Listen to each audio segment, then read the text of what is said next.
JCS Criminal Psychology was a successful channel with all of its videos easily surpassing the million-view mark, and even now, after YouTube took the channel out back like Old Yeller, all of the videos that survived the culling sit at over 10 million views each. Despite sitting at nearly 5 million subscribers and hundreds of millions of views, YouTube viewed the channel as a rabid dog that needed to be put down. Well, copycat channels such as Stay Awake, Stranger Stories, and Explore With Us were all left relatively unscathed. Why? Why was the JCS channel targeted, and most importantly, why was only the JCS channel targeted? The drama began shortly after the Frederick Police Department received a call from Nicole Atkinson, the best friend of Shannon Watts. In 2019, a little-known channel named Jim Can't Swim had uploaded their first videos upon the case of Chris Watts, a man who had confessed to the slaying of his own wife and kids the year prior. With this trilogy of videos, Jim proved that while he may not know how to swim, he certainly knew how to showcase the psychological battle of wits that was missing from the true crime genre. And to reflect this focus, the team behind Jim had changed the channel's name to the now iconic JCS Criminal Psychology. Unfortunately, the key to their success was ultimately the channel's demise.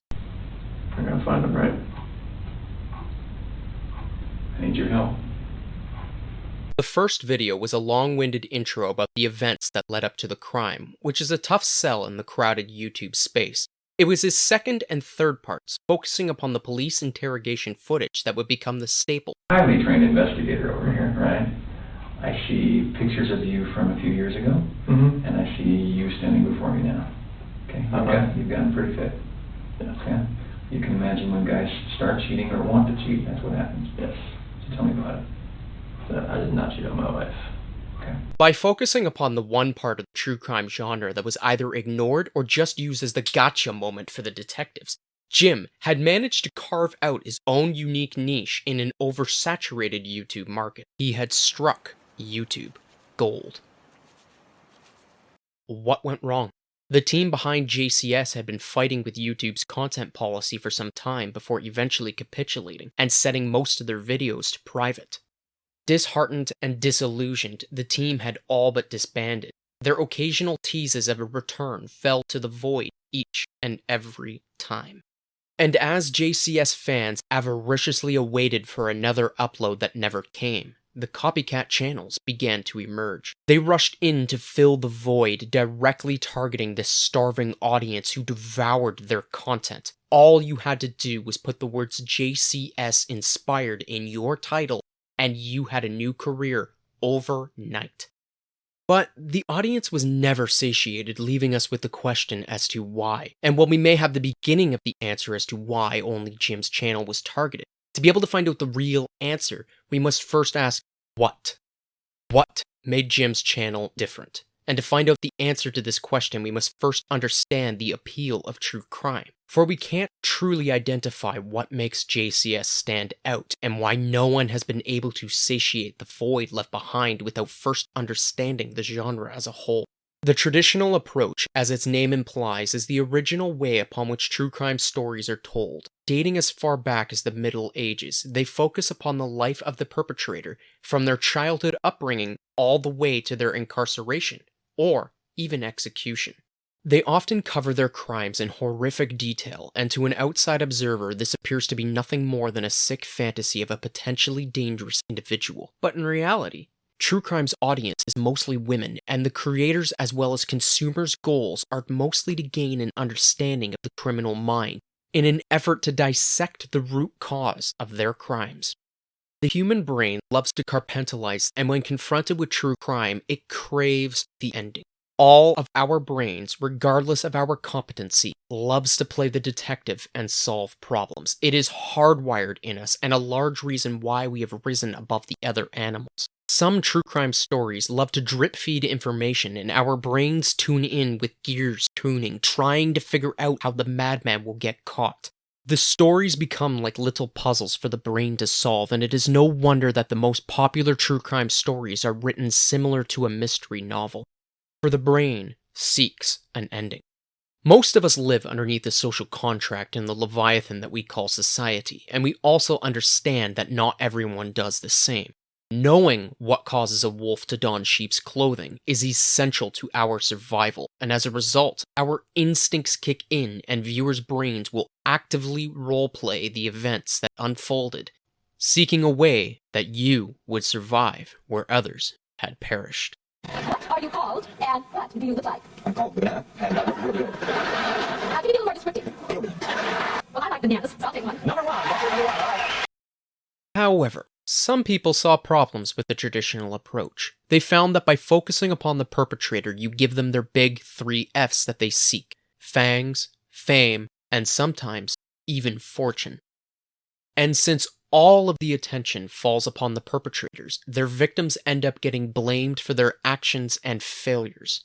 Women tend to be more empathetic and sympathetic than men, and due to them making up the vast majority of the true crime audience, the New Age approach was born, typically made by women for women. The New School approach decided to make a more emotional appeal to their viewers, and they do this by shifting the focus of their story back to the victim instead of the perpetrator's life. Some have even gone out as far as to not even naming the perpetrator or their nicknames in the story at all. By focusing upon the upbringing of the victim and the events that led to their demise, we both humanize and defang the perpetrators in one fell swoop. But perhaps the most important distinction between the old and new school is how they portray the perpetrator when they do portray them. For example, the old school portrays Ted Bundy as a cold and calculating and yet charismatic psychopath that you could easily find yourself falling prey to his charm, while the new paints him instead as a deranged women hater who lashed out against the women's suffrage movement.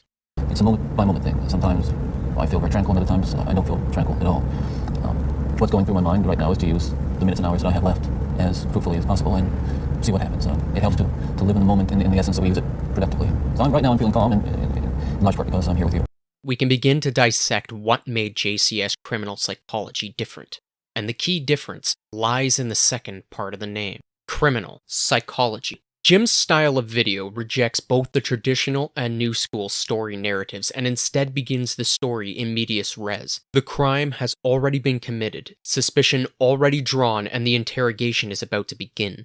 There is no protagonist nor antagonist to the situation.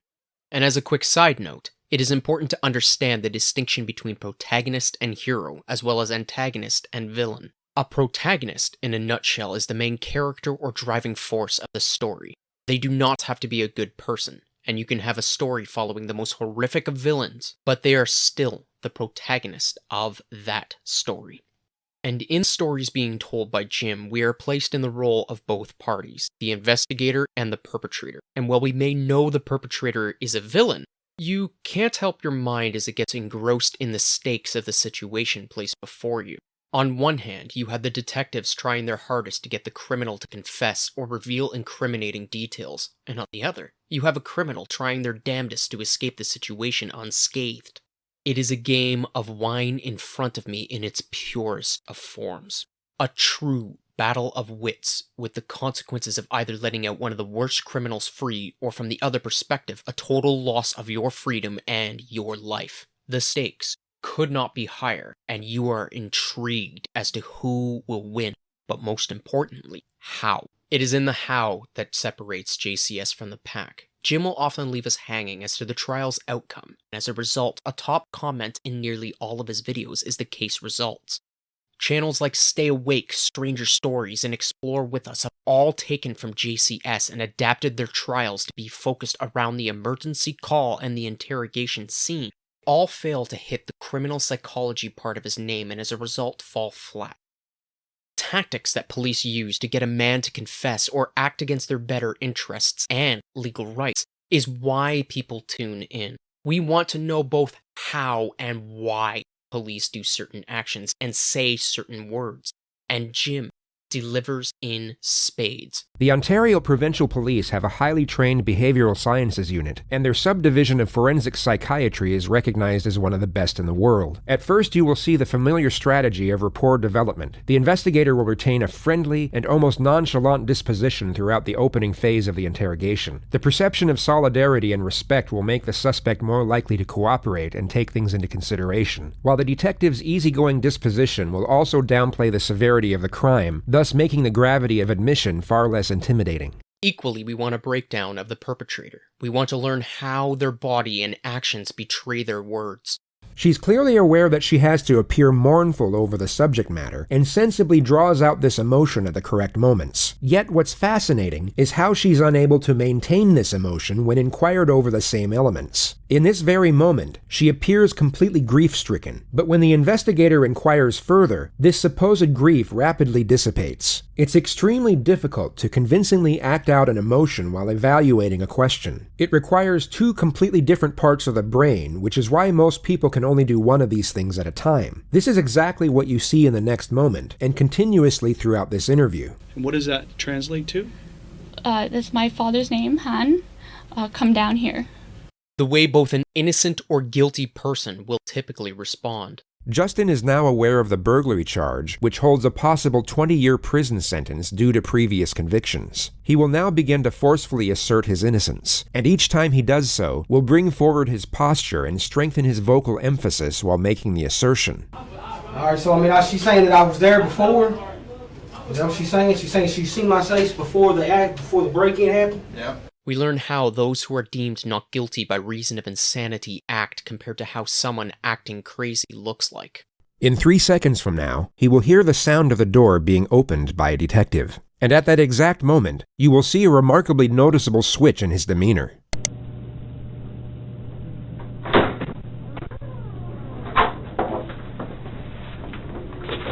We'll briefly show you a genuine case of the criminally insane. I went down to his dorm room and asked if I could be given a ride to Walmart in exchange for $20 gas money. So he took you to Walmart? Yes, sir. And did you both go in? No, we did not go in, sir. Okay, and why not? We pulled into the parking lot, then I pulled the weapon on him and demanded that he take me to Asher, Oklahoma, sir. Okay, and why did all of a sudden did you decide that you needed to go to Asher? To make him feel more comfortable, I unloaded the clip, unloaded the bullet from the chamber, handed them over to him, and that eased his nerves a little. Then I pulled a second clip out of my pocket and set it on my lap. And we learn how important it is to utilize your rights. The last part is the real reason why their channel was targeted for termination, while his copycats remained relatively unscathed. It is also why those very channels end up with demonetization problems whenever they tread too close to this point. The legal system is a game of power. You are not meant to utilize your rights. Police and true crime shows make you seem guilty if you try to invoke them to get you to bypass your rights and give up that crucial little detail that can put you away. That's why every cop show makes a guilty man ask for a lawyer or refuse the polygraph, training your minds that only the guilty do this because they have something to hide, and you have nothing to hide, so you wouldn't do that now, would you? Innocent or guilty, it matters not. And no video demonstrates this point better than the legend of Jeff. You have the right to remain silent. Anything you say can will be used against you in the court of law. Does that make sense? You've probably heard these before, haven't you? Does that make sense? Do you understand your rights? If Jeff misspoke once, he would be looking at nearly never coming out of prison. The interrogators didn't care if he was guilty, they just wanted to close the book on that case as quickly as possible, and Jeff was the easiest suspect despite his alibi. And the only reason why he is a free man with his own YouTube channel is because he utilized his right to remain silent. And we can't be having you use those pesky little rights or knowing the tactics that are used against you to become common knowledge now, can we? It would be better if this channel had some accidents until they capitulate and disappear into the uncaring void.